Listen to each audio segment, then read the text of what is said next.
The train station buzzed with the soft murmur of commuters, the occasional screech of arriving locomotives, and the metallic clinks of luggage wheels dragging over tile.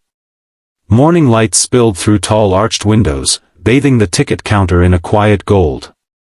Amid the movement, a young woman stood motionless, holding her sleeping toddler against her chest. Her name was Emily Carter, 27, exhausted, and holding the last few crumpled dollar bills in her trembling hand. Her son, Noah, clung to her in sleep, unaware of the storm silently brewing in his mother's heart. She glanced down at the screen in front of her, then back at the station clerk. "Ma'am, I'm sorry," the clerk said politely but firmly, "you're short by $15. Emily nodded slowly, blinking fast to hold back the shame that clutched at her throat. "Is there a cheaper ticket?" she whispered, voice dry from sleepless nights. The clerk shook his head. "This is the only train today heading to Lexington." She turned slightly, shielding Noah from the cold draft that slipped through the wide hall. Lexington wasn't a vacation or a whim, it was the last place her sister lived, the last door she could knock on. Rent was 3 weeks overdue. Her part-time job had cut her hours again. And Noah, only 3 and asthmatic, had been struggling more with every passing winter breath in their drafty apartment. There was nothing left in the city but closed doors and final notices. Emily closed her eyes and inhaled slowly.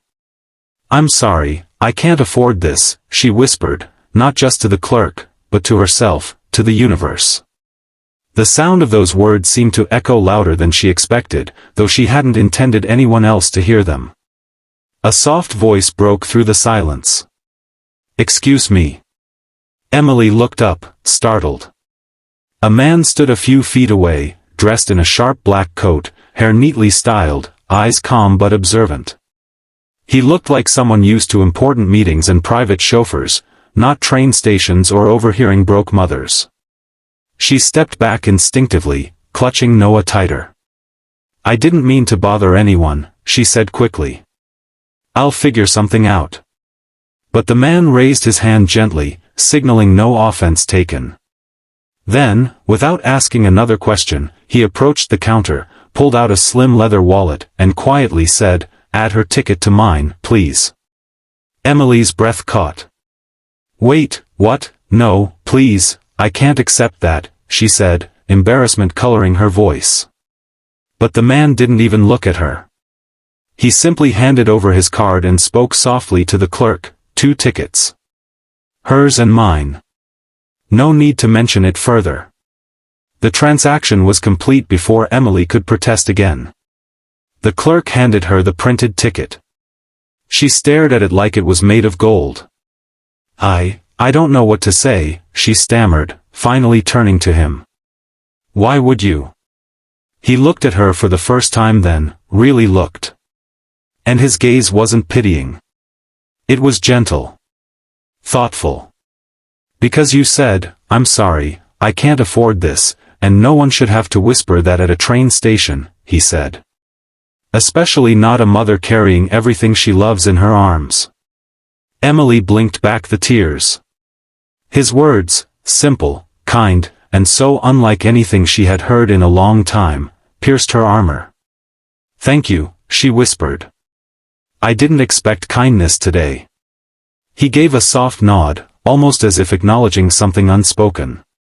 "Most people don't. That's why it matters." They stood quietly for a moment as the PA system announced their train's arrival. "Do you live in Lexington too?" she asked cautiously. He hesitated, then smiled faintly. "You could say that. I have a home there, though I rarely stay.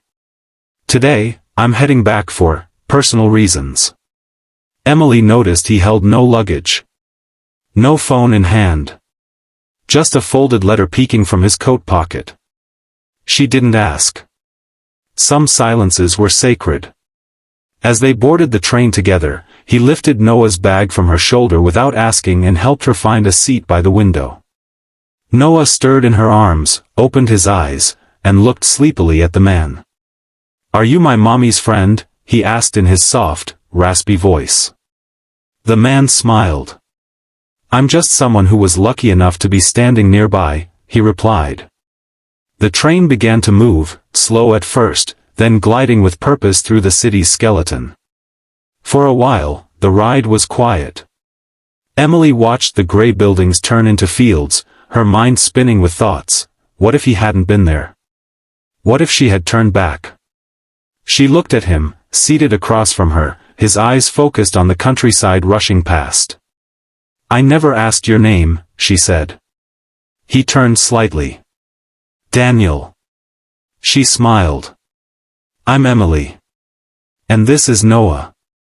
The child waved sleepily, and Daniel chuckled. Nice to meet you both. Just before they reached Lexington, Daniel stood.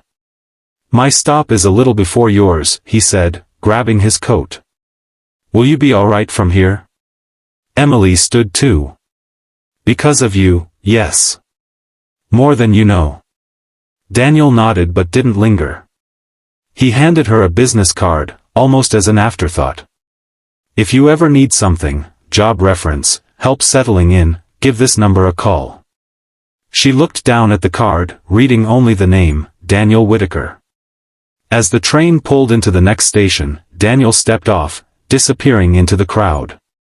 Emily sat down again, holding Noah close, her fingers brushing over the card.